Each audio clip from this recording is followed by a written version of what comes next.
Hello everyone. आज की इस वीडियो में मैं आपको बताऊंगा कि आप यूज़र इनपुट कैसे ले सकते हो।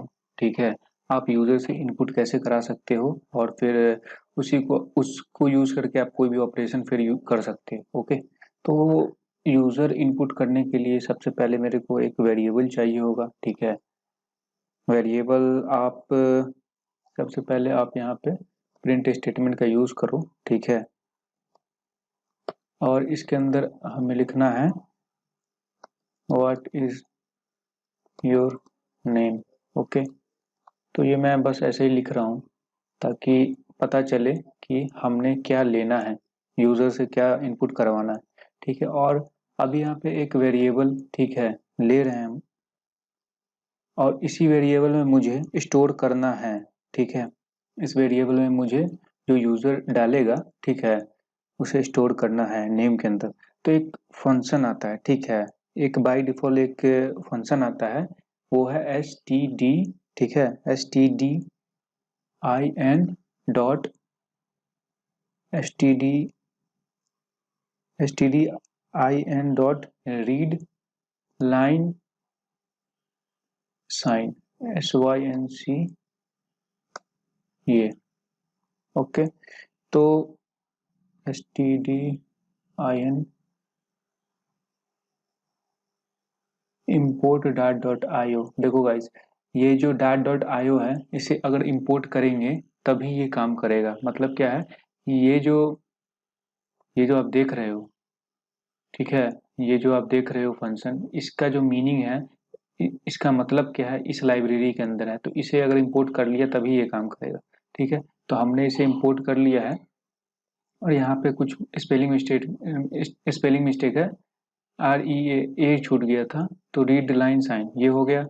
ठीक है, तो अब ये जो है, ये जब भी इन्वोक होगा तो यूजर को इनपुट देने के लिए टर्मिनल पे शो होगा कि आप इनपुट करो कुछ। ठीक है, और जो भी इनपुट होगा वो नेम के अंदर सेव होगा यहाँ पे। ठीक है, और हम इस नेम को फिर प्रिंट कर देंगे यहाँ पे। ठीक है, प्रिंट। अभी यहाँ पे हमको क्या करना है, योर नेम इज, अब हम डॉलर साइन दे देते हैं और वेरिएबल जो है हमारा वो दे देते हैं। ठीक है, तो इसको यूज करके हम, देखो ये हो गया। अब हम इसे रन करके देखते हैं। ठीक है, हमें पता चले वर्क कर रहा है या नहीं वर्क कर रहा है।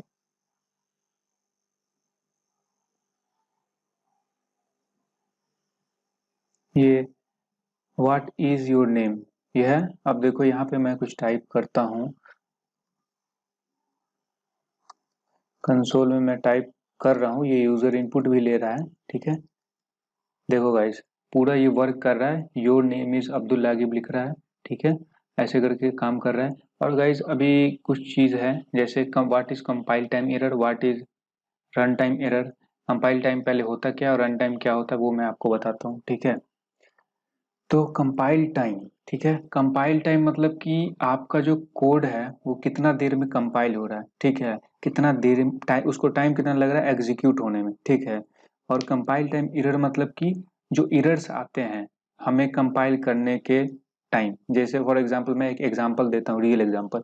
ये जो सेमीकोलन है मैंने इसे हटा दिया। ठीक है, अब ये जो, अब मैं इसे रन करता हूँ ये एरर देगा, इसे बोलते हैं कंपाइल टाइम एरर, क्योंकि मैं इसे रन कर रहा हूँ और एग्जीक्यूट होने के टाइम जो एरर आता है उसे कंपाइल टाइम एरर बोलते हैं। ठीक है, तो इसे मैंने फिर से कर दिया। ठीक है, अब रन टाइम एरर क्या होता है, जो एरर वैसा एरर जो कोड हमारा एग्जीक्यूट होने के बाद ऑक्वर होता है। ठीक है, फॉर एग्जांपल अगर मान लो ये जो read S T D dot, ये जो फंक्शन है हमारा रीड लाइन साइन वाला, और इसके जगह कोई और फंक्शन हम यूज कर लेते। ठीक है, और हमें रन टाइम एरर आता है, यानी कि लॉजिक से प्रॉब्लम, जैसे कि हम अगर हम इनपुट कर रहे हैं कुछ, ठीक है, तो वो यहाँ पे आए ही ना। ठीक है, यहाँ पे मान लीजिए हम कुछ भी ऐसे कर रहे हैं तो ये जो एच है ये यहाँ पे प्रिंट ना हो, इस टाइप का एरर को हम लोग बोलते हैं रन टाइम एरर। ठीक है, तो अभी मैं एक और चीज आपको बताने वाला हूँ कि कांस्टेंट कीवर्ड क्या होता है और फाइनल कीवर्ड क्या होता है, क्योंकि मैंने रन टाइम और कंपाइल टाइम इसलिए बताया आपको क्योंकि अभी इसका ज़रूरत हमें पड़ने वाला है कांस्टेंट में और फाइनल कीवर्ड में, ठीक है। तो गाइस फाइनल और कांस्टेंट क्या होता है? फाइनल और कांस्टेंट एक तरह का आप समझ लो कीवर्ड है, ठीक है। Final and const keyword.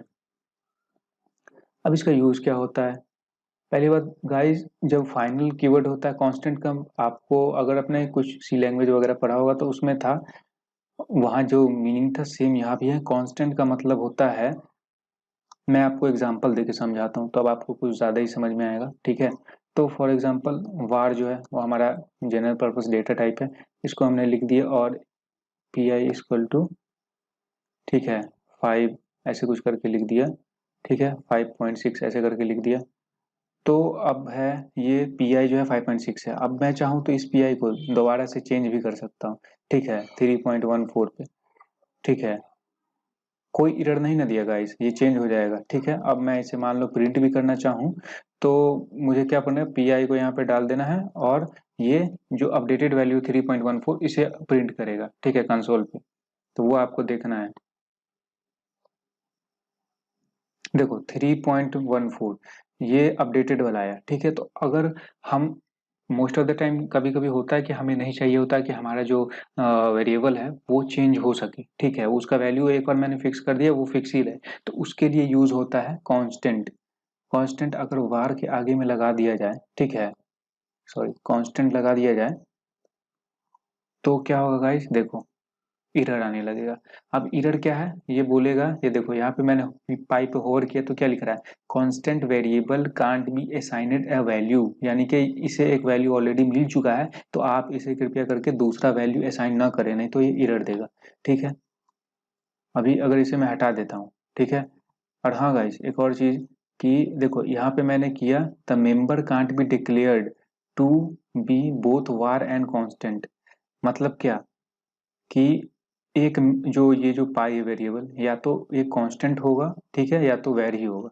तो हमें कांस्टेंट, सिर्फ कांस्टेंट ही चाहिए, यानी कि कांस्टेंट में ही इसे स्टोर करना है, ठीक है। और ये इसका data type already compiled language है तो डेटा टाइप ऑलरेडी डिटेक्ट कर लेगा, ठीक है, डायनेमिक लैंग्वेज है, कोई दिक्कत नहीं। तो अगर हम इसे प्रिंट अब करते हैं तो इससे पहले मैं हटा देता हूँ,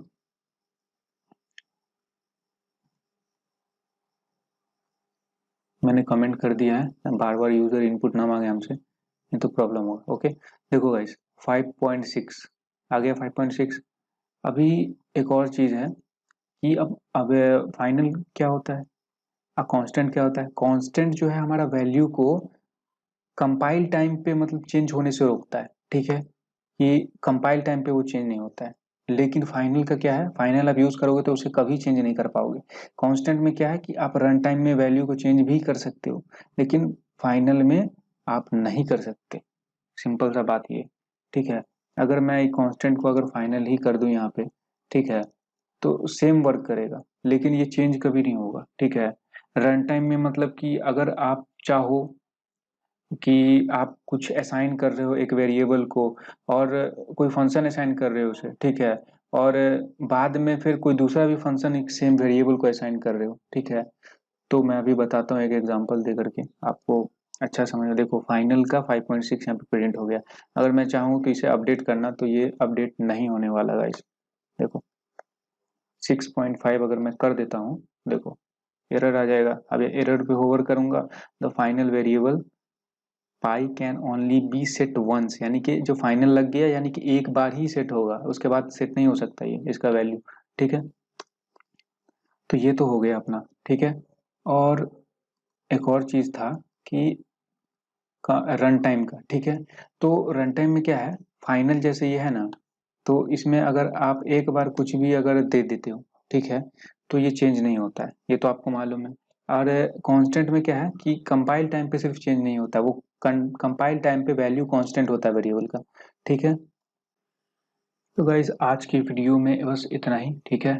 नेक्स्ट वीडियो में हम और भी चीज़ों को एक्सप्लोर करेंगे, ऑपरेटर्स के बारे में पढ़ेंगे, फंक्शंस के बारे में पढ़ेंगे, ओके, ठीक है। Till then bye bye, take care.